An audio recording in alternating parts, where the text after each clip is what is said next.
After 5 years of marriage, I was still childless. One day, my angry mother-in-law pushed me hard and spoke loudly. "You are not a real woman. You cannot give birth." She called me a she-male and ordered me to leave the room immediately and sleep on the balcony. I was stunned by her reaction, but sadly, my husband still stood with his mother and supported her. I left the room immediately and planned to take action, but after 1 month.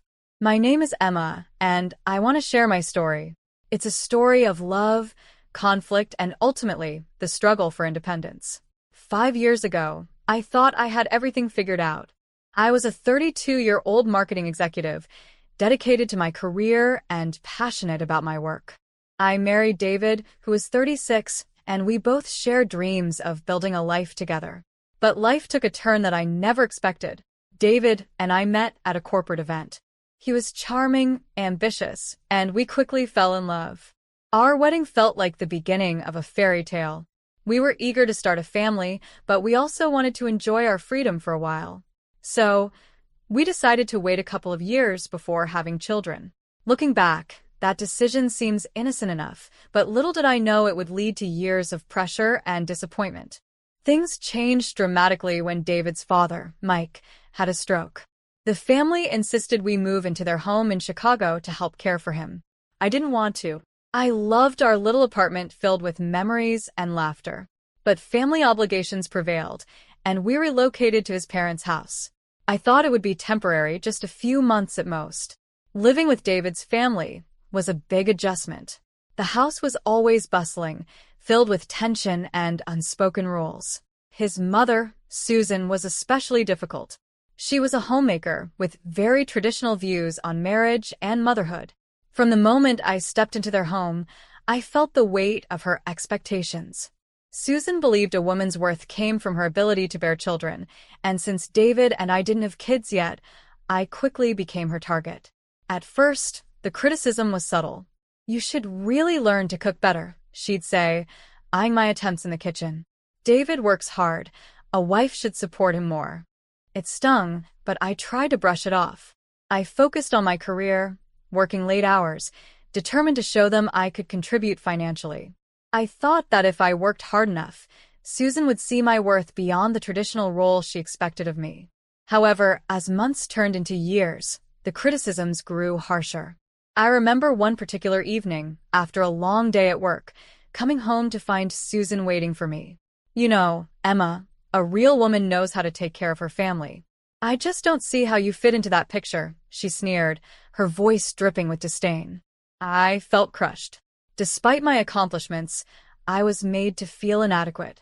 And David? At first, he stood up for me. "Mom, Emma works hard. We're trying to have a baby. These things take time," he would say.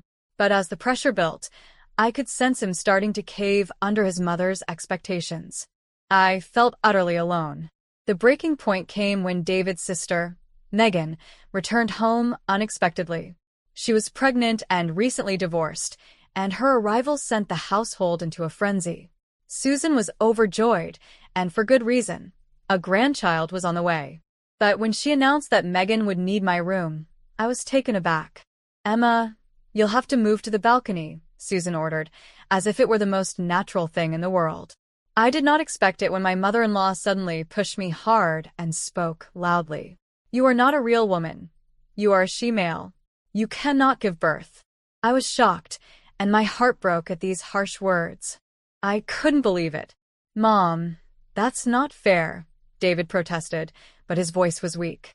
I stood there in disbelief, feeling the weight of her words suffocating me.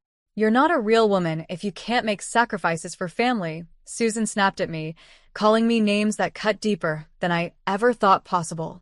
"David, please," I begged, hoping he would stand by me. But he remained silent, caught between his wife and his mother.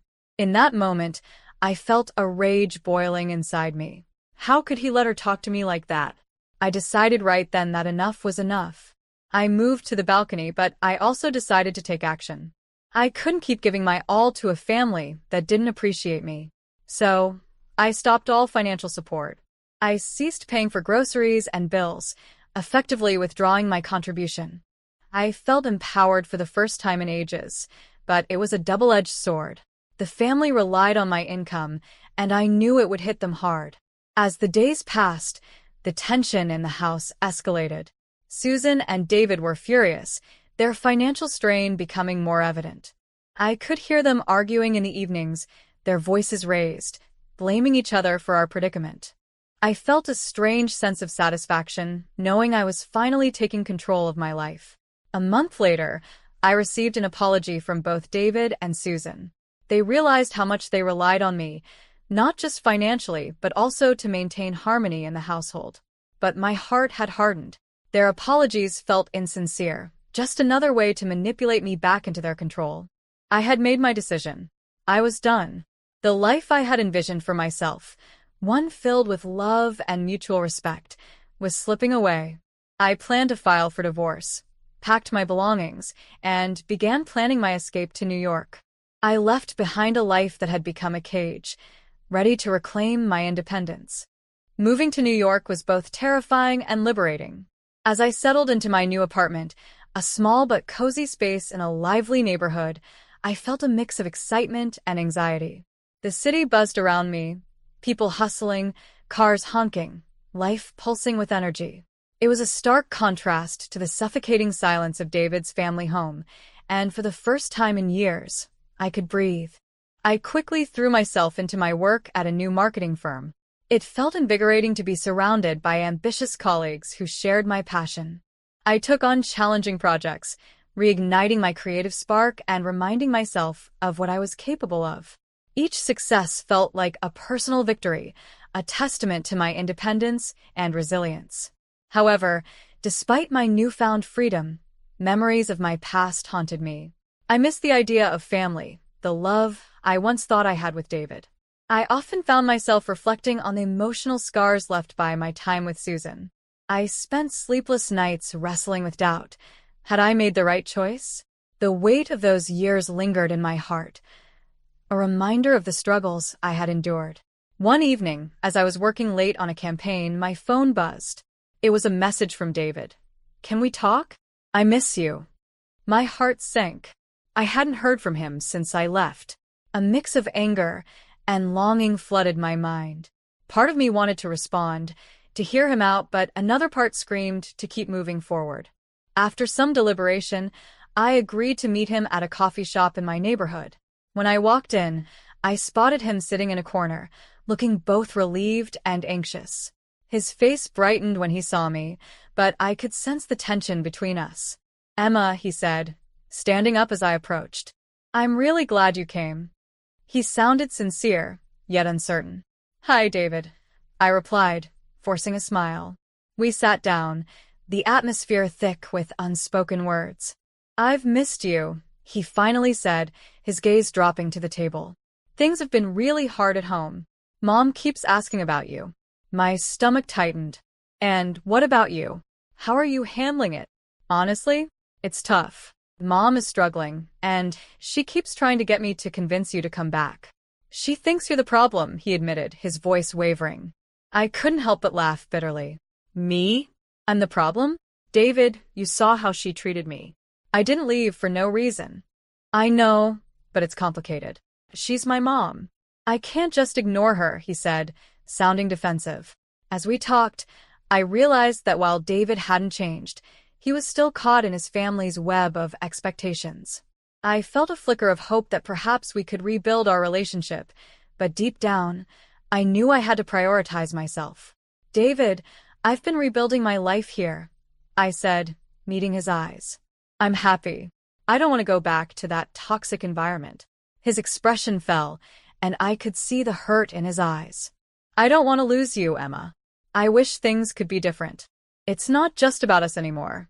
I need to find my own path," I replied, tears welling up. "I can't keep sacrificing my happiness for your family's approval." After that meeting, I walked through the city, feeling a mix of relief and sorrow. I had finally asserted my independence, but the pain of leaving David behind lingered. The city felt alive, and I reminded myself that I was finally in control of my destiny. Days turned into weeks, and I immersed myself in my work. I made new friends who inspired me and encouraged my ambitions. I took classes to expand my skills, pushing myself further than I ever thought possible. However, the pressure from David's family never fully vanished. Susan called occasionally, trying to guilt-trip me. "You were part of this family, Emma. You can't just abandon us," she would say, her tone harsh and accusatory. Each call left me drained, but I held firm. "I'm not abandoning anyone, Susan. I'm choosing to live for myself now." I was determined to protect my peace. One day, I received a frantic call from Megan. "Emma, I really need to talk to you." "It's about Mom," she said, her voice trembling. I could hear the desperation and worry in her tone. We met at a cafe near my apartment. She looked exhausted, her eyes red and puffy. "Mom hasn't stopped pressuring me since you left," she confessed. "She keeps telling me I'm the reason you left and that I need to convince you to come back." My heart sank as I listened. "Megan, you can't take that on. It's not your responsibility. You have your own life to live and a baby on the way. You don't need to bear the burden of our family's dysfunction." Tears welled up in her eyes. But she won't stop. I feel like I'm constantly failing her, and now I'm scared I'll fail my own child too. I reached across the table and held her hand. "You're not failing anyone. You have to put yourself and your baby first. Set boundaries with her. Don't let her guilt you into sacrificing your happiness." Megan nodded, but I could see the fear in her eyes. I knew it wouldn't be easy for her to stand up to Susan, but I hoped my words would help her find the courage to protect herself. A few days later, David reached out, asking if we could meet. I hesitated, unsure if I wanted to reopen old wounds, but I agreed. We met at a park, and I was struck by how tired he looked, like he was carrying the weight of the world on his shoulders. "Emma, I've been thinking a lot about everything," he began.